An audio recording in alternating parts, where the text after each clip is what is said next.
My dear కన్నయ్యలు and కన్నమ్ములు. ఈరోజైతే నిద్ర లేచిన వెంటనే నేను కందిపప్పు, అలాగే మసూర్ దాల్ నానబెట్టేసాననమాట పప్పు చేద్దామని.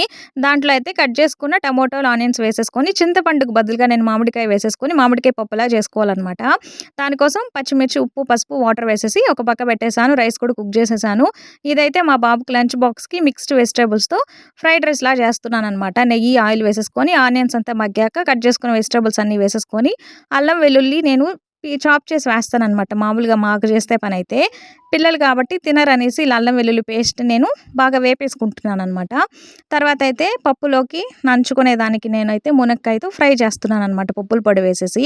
తర్వాత ఫ్రైడ్ రైస్ కూడా అయిపోయింది. నేను ఎక్కువ సాసులంతా ఏయను. నార్మల్ గరం మసాలా, అలాగే పెప్పర్ పౌడర్, జీరా పౌడర్, కొత్తిమీర వేసేస్తాననమాట. టేస్ట్ కూడా చూసాను చాలా బావుంది. మామిడికాయ పప్పు కూడా రెడీ అయిపోయింది. అలాగే మునక్కాయ వేపుడు కూడా రెడీ అయిపోయిందనమాట. ఇద్దరిని మా ఆయన ఆఫీస్‌కు, మా బాబు స్కూల్‌కి తరిమేసినాక నా పరిస్థితి అయితే కిచెన్‌లో ఇలా ఉంటదనమాట. ఎన్ని సామాన్లు పడినాయో. తర్వాత అంతా నీట్‌గా క్లీన్ చేసేసుకొని ఈరోజు 9 కంతా కంప్లీట్ చేసేసుకున్నాను వర్క్స్ అంతా. ఓకే బంగారమ్స్, లైక్ చేయండి. బాయ్.